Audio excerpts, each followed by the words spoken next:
Dino Buzzati, le vent. Je l'attendais au coin de la rue à 6 heures du soir. C'était au croisement de la rue Michelangelo, du cours des Martyrs, de l'avenue Reine-Marguerite, de la rue Masolino de Panicale, de la rue Morandotti, du cours du 16 août, de la rue Capua, de la rue Nassim Bene, de la rue Gozzi, de la rue Mater Domini, de la rue Crispi, du cours Roma, de la rue Pasquinelli, de la rue Saint-Jacques, de la rue Palumbo, de la rue Sella, de la rue Bras, de la rue ceci, de la rue cela. L'endroit où je devais la rencontrer était tellement important pour moi que toutes les rues que j'avais connues dans ma vie et beaucoup d'autres dont je n'avais jamais entendu parler convergeaient à cet endroit. Je l'attendais, et il y avait du vent. Les enseignes en fer grinçaient. Les feuilles et les vieux bouts de papier faisaient en glissant sur le trottoir un bruit plaintif. Il y avait aussi du vent en moi ce soir-là. Il ballottait mon âme de ci, de là, et je ne comprenais pas ce qui m'arrivait. Si c'était de la rage, de l'amour, du désespoir, de la haine, de la pitié ou un désir de vengeance. D'habitude, elle me faisait attendre un quart d'heure, au minimum. Mais je prévoyais que cette fois, elle serait ponctuelle. Je n'en connaissais que trop la raison. Comme toujours, en évitant de me faire remarquer, je guettais de tous côtés, anxieux de la voir. 2 minutes ne s'étaient pas écoulées depuis que 6 heures avaient sonné que mon cœur commençait à battre. Je l'aurais reconnue à des milliers de kilomètres, même au milieu de la foule la plus dense. Mais comme toujours, elle fut à mes côtés sans que je l'eus vue venir, comme si elle avait jailli de terre. Elle allait de l'avant, avec cette démarche altière et insouciante de la jeunesse que rien n'aurait pu arrêter, le monde entier étant devant elle, anxieux, et l'attendait. Elle s'avança vers moi en souriant. Que pouvait-il y avoir de plus franc, de plus ingénu, de plus enfantin que ce sourire? Mais à peine m'eut-elle vu qu'elle devina avec la diabolique intuition des femmes, immédiatement, que je savais. Le coup de téléphone inventé, l'empêchement mondain imprévu, l'automobile grise avec la plaque d'immatriculation suisse, et lui, l'inconnu, le porc qui l'avait amené je qui sais où. Je n'avais pas du tout le visage sombre, j'en suis certain. Je parlais sur un ton très posé. Je me mis même à plaisanter sur le petit chapeau qu'elle mettait pour la 3e fois en l'espace d'une semaine. Et pourtant elle comprit immédiatement. Elle se suspendit à mon bras, et nous nous mîmes en route. Le sourire avait disparu de ses lèvres. C'était elle, maintenant, qui avait un visage sombre. Moi, je faisais celui qui ne voyait rien. Je continuais à parler, à plaisanter sur les riens habituels. Déjà, son bras serrait un peu moins le mien. Déjà, il s'apprêtait à s'en détacher. « Où allons-nous » dit-elle avec un petit tremblement dans la voix. Soulevée par le vent, une boucle de cheveux noirs s'agitait sur son front comme une petite brosse affolée. « Mais nulle part, dis-je. Et c'était vrai parce que devant nous, où que nous nous dirigions, il n'y avait désormais plus que le vent, le néant noir et désolé des choses finies pour toujours. « Écoute un peu, dit-elle finalement en se raccrochant à mon bras parce qu'elle était capable de faire face aux situations les plus folles, mais l'incertitude l'exaspérait. Pendant ces courts instants, elle avait dû évaluer, j'imagine, ce que j'avais bien pu apprendre de cette vilaine histoire, et elle échafaudait une manœuvre de défense. Le vent, en moi et autour de moi, devenait de plus en plus méchant.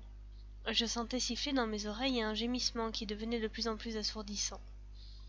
Je me dominais et laissais passer quelques secondes. Les gens, je ne sais pourquoi, nous dévisageaient. Ils marchaient tous très vite, pressés peut-être par la bourrasque. Nous deux seulement, nous marchions lentement.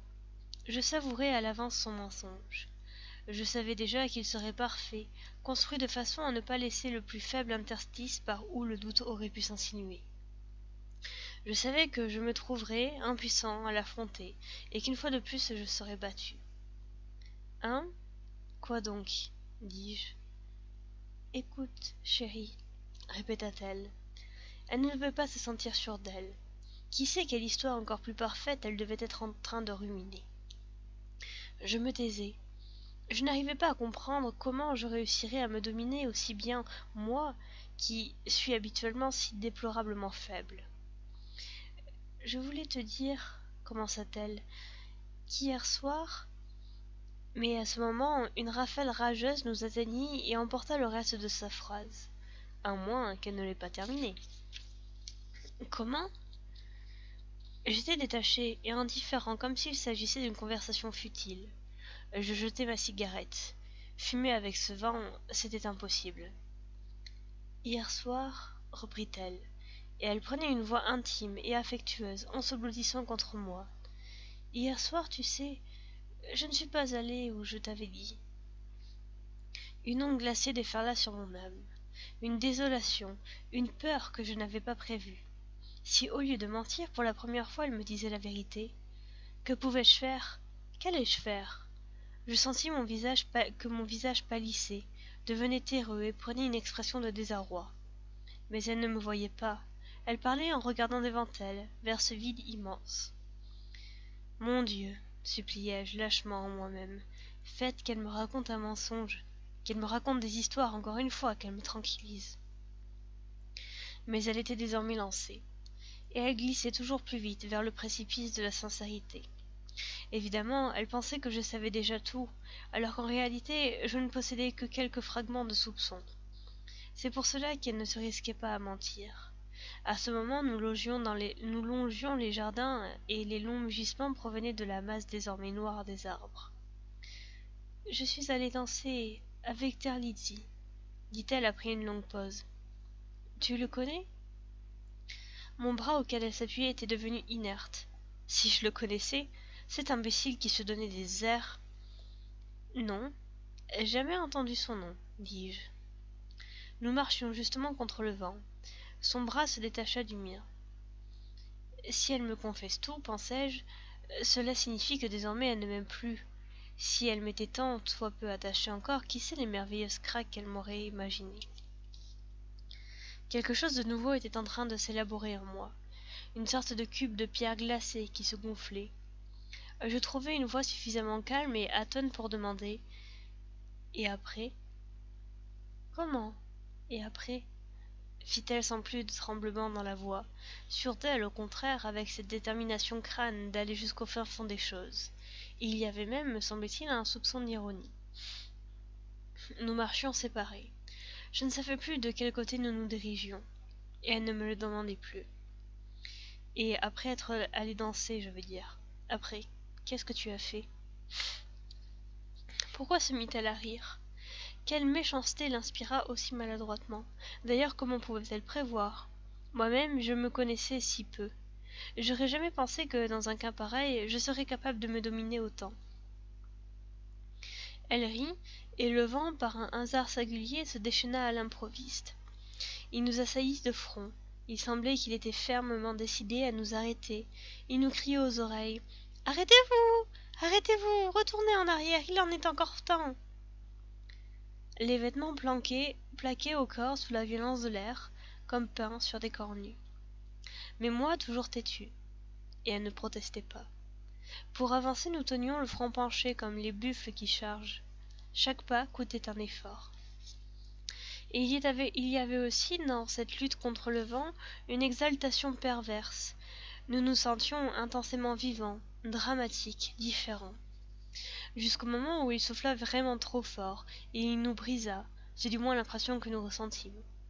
Comme si le souffle de la tramontane lacérait, déchiquetait, en les éparpillant au fur et à mesure en petits morceaux, nos personnes, nos paroles, nos gestes, notre pauvre histoire, tout ce qui nous entourait comme du simple papier. Voici le pont qui était si romantique dans les jours lointains, mais oui, au crépuscule. Et maintenant on dirait un Et après, répétai-je, et je ne connaissais pas ma voix. Le pont était haut, il était fort, sombre, métallique, convenable à la fatalité. Nous allions nous y engager, quand le vent nous tomba sur la tête, baissée. Elle s'appuya aux robes. « Tu veux vraiment le savoir? Tu le veux vraiment ?» Et elle essaya de rire, bien que la violence de l'air lui déformât les joues. « Mais oui, criai-je. Sans cela, elle ne m'aurait pas entendu. Je voudrais savoir. » Je comprenais plus qui j'étais. Je ne m'en souvenais absolument plus. Le fleuve roulait en bas, mais la voix de l'eau, ce murmure aimé, était perdu dans le vrombissement de l'air. Je me retins moi aussi au parapet pour ne pas être entraîné. J'attendais ces paroles, extraordinairement Les pans de mon imperméable me fouettaient les jambes. On aurait dit les drapeaux furieux. Alors, brusque, elle me regarda d'une étrange façon. Où crois-tu donc que nous sommes? Tu le sais très bien, ce que je crois. Je la saisis par le bras et Ah! Ah! Je n'entendis rien d'autre. Et puis le voum voum. Quoi? Quoi? Elle cria elle aussi sur libre. Euh, on aurait dit me planter ce poignard justement ici. Je la tenais. Elle ne résista pas. Son visage était soudain elle eut une expression de petite fille. Elle pâlit.